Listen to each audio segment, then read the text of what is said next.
It's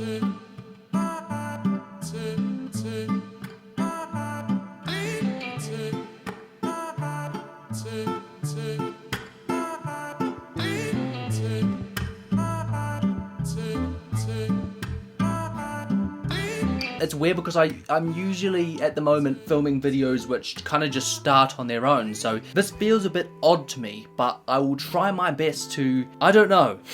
Let's just start with explaining what we're doing here. Quite a lot on the channel, not just recently. Over time, people have asked me what my setup is, but I was always really hesitant to explain. Not because I didn't want people to know, but because for people that want to get into it, I didn't want to discourage people, purely because like my setup now is nowhere near what it was. You can start from anywhere. But anyway, a good place to start is just to generally show you guys my setup. For point of reference, I'm currently recording with the NTG microphone, my camera, and I'm gonna be holding a light, and I'm gonna be recording with my phone. You know what? This probably isn't too bad of a thing to bring up. This is one of my original lights. Not the very first light I used on the channel, but this is a ring light, a very, very cheap one I got from a place called Mighty Ape in New Zealand. It does the trick. It's not very bright and it doesn't have many functions, but this is one of the things I used to record on a long time ago. We're going to get to lighting in a second. The camera I'm using is a Canon G7X Mark III. I actually don't recommend it if you're looking for a camera to buy. I'm not sure if you guys are, but let me just show you the full setup. We've got the PlayStation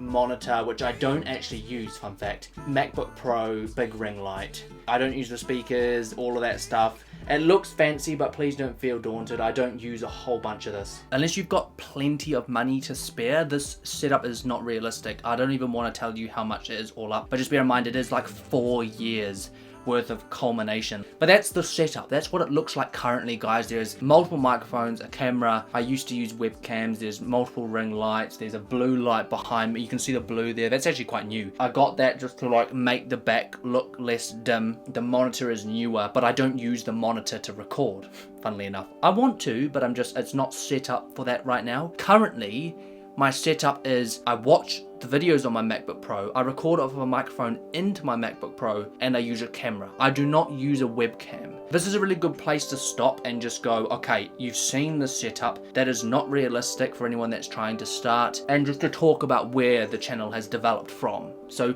back in the day, way back, we're talking like 2020 when it was football related, and yes, I will put some clips in, even though I don't want to. Now the OG setup originally wasn't a MacBook, wasn't a monitor. The OG setup consisted of a Logi Capture, which is a little webcam. I think it cost a couple of $100. A Razer Siren microphone, which I already had from gaming. It's just like a desk plug-in USB microphone, and my gaming laptop at the time. Razer Nitro 7 or something. It's not cheap. It was a quite expensive gaming laptop. In no realm do you need to start there. If you're looking to start off, please, I know I keep repeating myself, but don't take that into heart. You don't need that. Now, I completely understand that itself may even sound extravagant. People might not even have that. I was blessed to be in a situation when I could afford that. I was studying at university at the time and I needed a good computer, I needed a good monitor, I needed all these different things. So I already had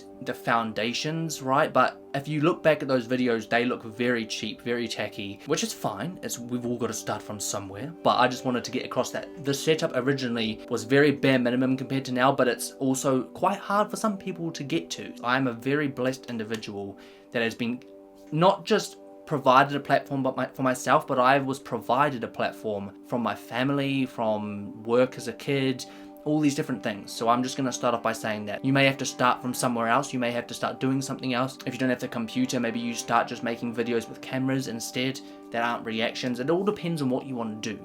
This channel has been designed around reactions. I think I had a free trial of Adobe Premiere Pro. That may have been where I started. I had a light that was like, can I find a picture of it? If you imagine like a wall, a desk here. So just imagine a desk here, some shelves like up here. There's a gap, and that's like where you like did your work, and like you had like a concrete wall. I'll see if I can find a photo of it. And then there was like a strip light, like a really cheap strip light that was just supposed to be for studying, and it came with the uni desk. I didn't buy it, so that's where I started. Recording through Logi Capture, which is a software which basically allows you to record your screen with a little webcam on it.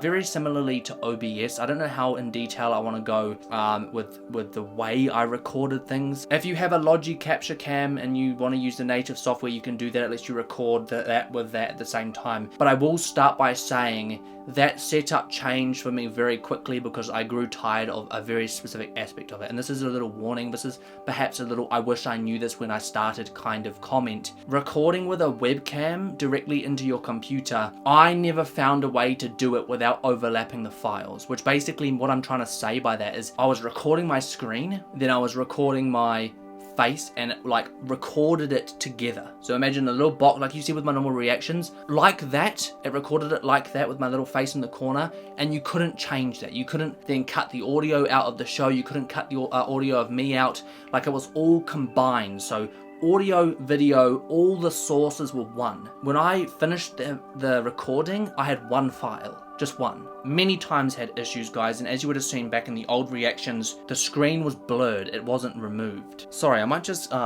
get my cap. Okay, second essential. Some kind of hat. Gosh, there were just a lot of problems. One thing I wish I had from the start was either a way to record everything separately. I don't even know if it's possible. Honestly, I have never done it. Unless you record everything separately, so you record your face first, then you record the episode separately later with the audio, then you merge them together. That's the only other thing I can think of. It's just not flexible, and if you're looking to be more advanced with your edits, get more complicated, and I don't consider what I do complicated, but it's surely a lot more than what I used to do, you're gonna need to upgrade, right? So that brings me down all the way back down the pipeline of where we are now, which I think is where we need to spend most of our time because I'm struggling with what to say.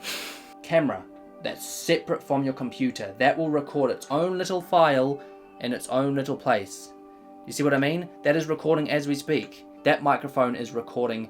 It is a really, really cheap Rode Video Micro 1. Very, very cheap microphone. Ring light. That ring light is an Elgato. Stare into my soul.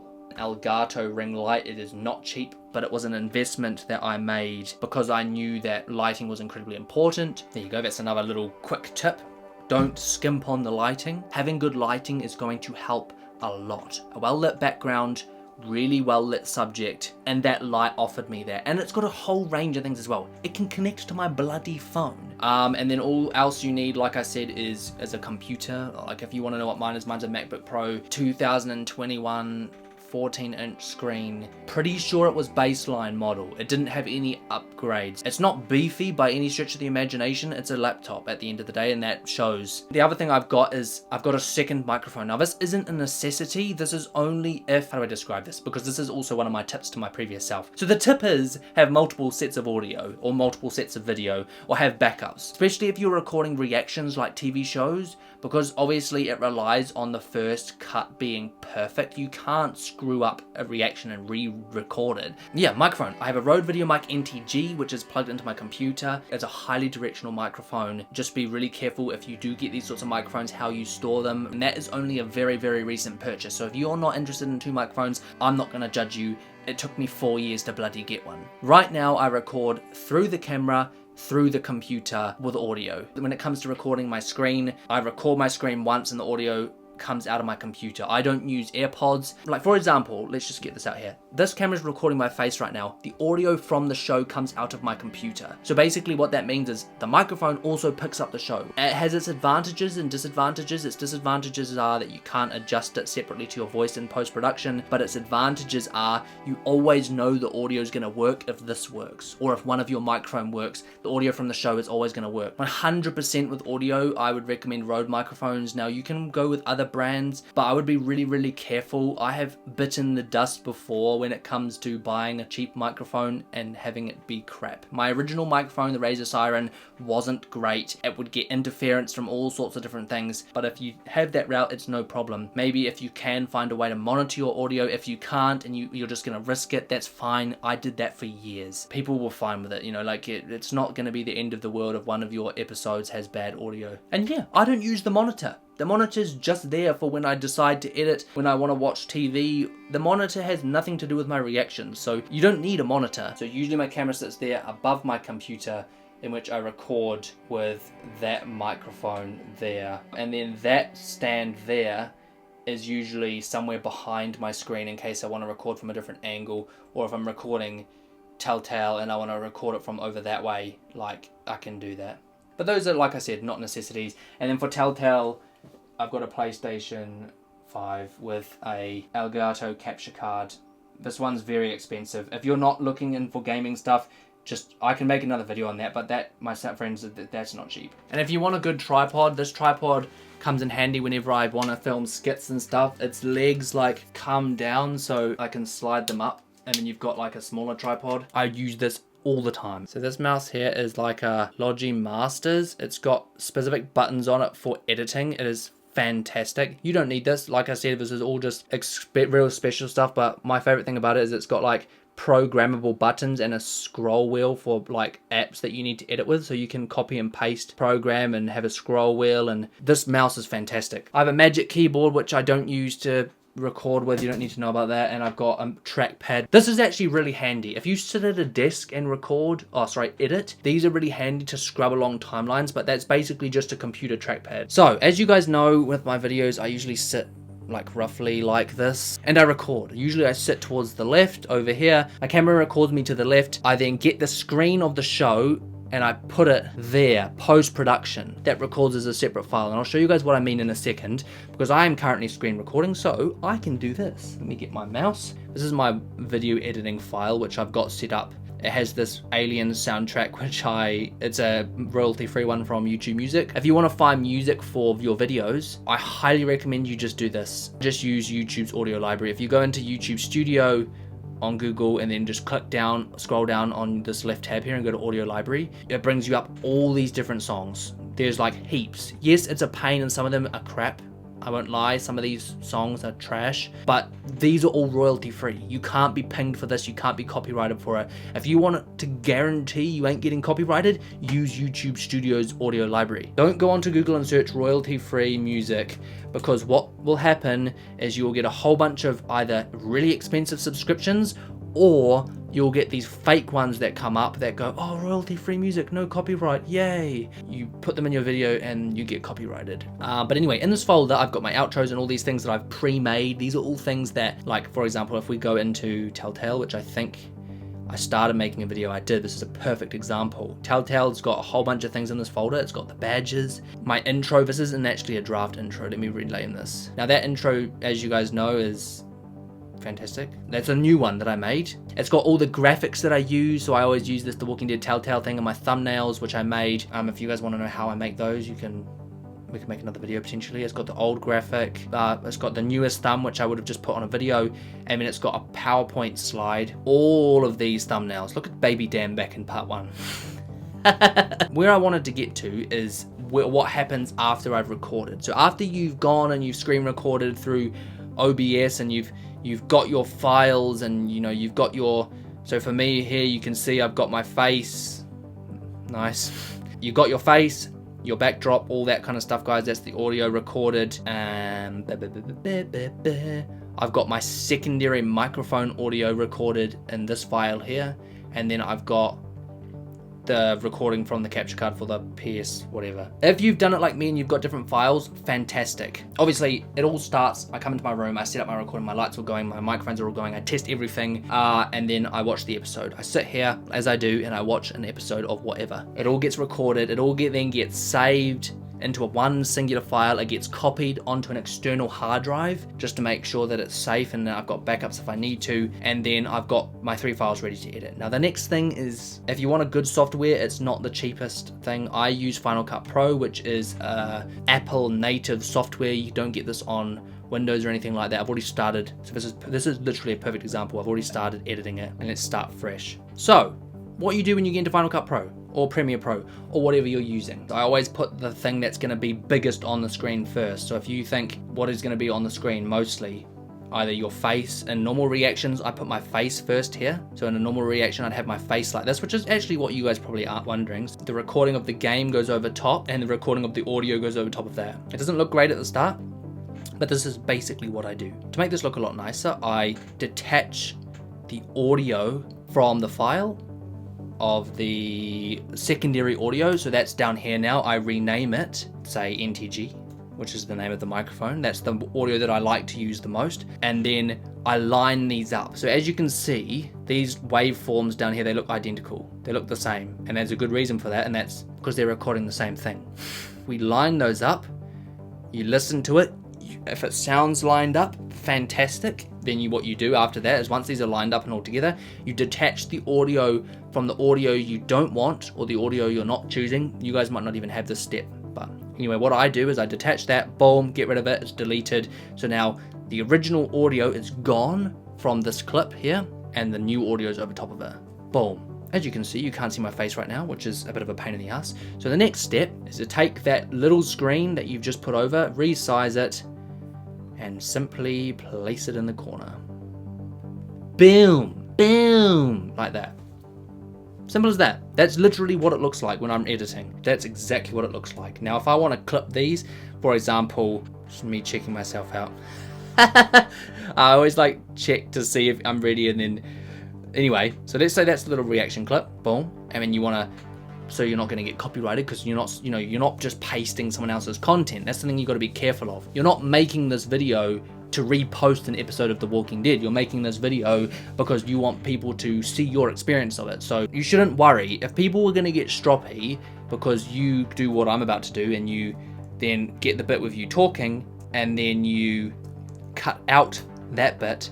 If people get stroppy at you for doing that or blurring it or doing whatever you do, they can just go away, because at the end of the day, you're not here to steal someone's content, you're here to produce your own. Your job isn't to just take someone else's content and post it. And I know a lot of other, I'm not going to point fingers and like, look, I disagree with the way that some people make these videos. What ifs? That's none of my business, that's their business to deal with. But one thing I just always disagree with is not hiding or blurring the footage when you're talking. And that's because if you're adamant to just constantly show someone else's content, like, yes, it may be argued that it's transformative, but at the end of the day, I feel like you're more worried that taking it out, people aren't going to be interested, but you should want people to be interested in your content. This is the stuff, you see see this bad boy face right here? You see this screen? This is the stuff that you should be concerned about. You should be trying to make this stuff as good as bloody possible. This footage here, or as natural as possible, or if people like what you do, this is the stuff they should like. This stuff should just be like a bonus. Do you know what I mean? But anyway, what I do is I play it out, I'm talking, yada yada yada. I then make this a little bit zoomed in so that it like changes the way the screen looks, otherwise people get bored. So it doesn't look like, so it looks like a seamless transition. Like, because if you just, like, watch the difference between this. If you just have that disappear, it doesn't look right. But then if you have it so that it does zoom in, it kind of like weirdly camouflages it. I don't know, just my personal editing style. That's what I do. And I just do that again and again and again. So I then find another bit of that I'm reacting to. I then cut that. I then go forward, boom, talk. I copy that sort of editing and I paste it. So the reaction looks like this. Boom. Boom. Like that. Whoa. Yeah. So that's what that would look like. And you just do that until you're done. So it takes a long time. There's no denying that. Prioritizing what you created, because you are, at the end of the day, transforming content, not reposting content. Just got to keep that in mind. If you're going to make these videos for other people and you don't want copyright and you want, I think it's the moral thing to do. Do you want to talk about morals? I think it's the moral thing to do to make sure that you're prioritizing your own content over someone else's, because like The Walking Dead content isn't mine. I didn't make it. I'm reviewing it. So my content should be priority. See these clips here? If I took all of those clips and wedged them together and then just saw how long it would be, from like a 50-minute The Walking Dead episode, there's about 10 minutes max. Usually it's less, like 8 minutes of the actual The Walking Dead episode. The rest is you. I hope that has brought some light onto the editing process. Did someone ask a specific question? Unfortunately for the person that asked, I've lost the comment. I can't remember where it was. Someone was asking specifically how to like edit these over top of each other, delete audio, change audio. I might have to do a more explanatory video. I don't know, because at the moment, I think I've shown you everything, right? I've shown you my setup, what I've got, pretty much everything. Like I sit here, I react, I edit, I put it all together, and then when you're done, you export it and it comes out as one beefy file like this is a Telltale one, which, by the way, oh my god, this Telltale episode took hours to export, but it comes out like this, one big file. And if you watch it like any other reaction, you know, like when you get to a talking bit, all of it zooms in and out, blah blah blah blah. That's what it does. I don't know what you guys are going to be using, and my gut is that it won't be Final Cut Pro, but that's just how I do it. It's very, very simple. The only things that people might struggle with is the setup, but if you get the setup right, brilliant. Try everything you can to record different sets of your voice, different sets of screens, different sets of everything, so you have multiple files to mess with. Because worst case scenario, right, if all else fails and I've lost a whole bunch in a reaction, I'm always going to have something. So that's my biggest tip. My biggest tip is record separately, make sure that the lighting is good, because lighting is crucial, get good audio, and then after that, like, genuinely just go from there. And if you're good at it, you're good at it.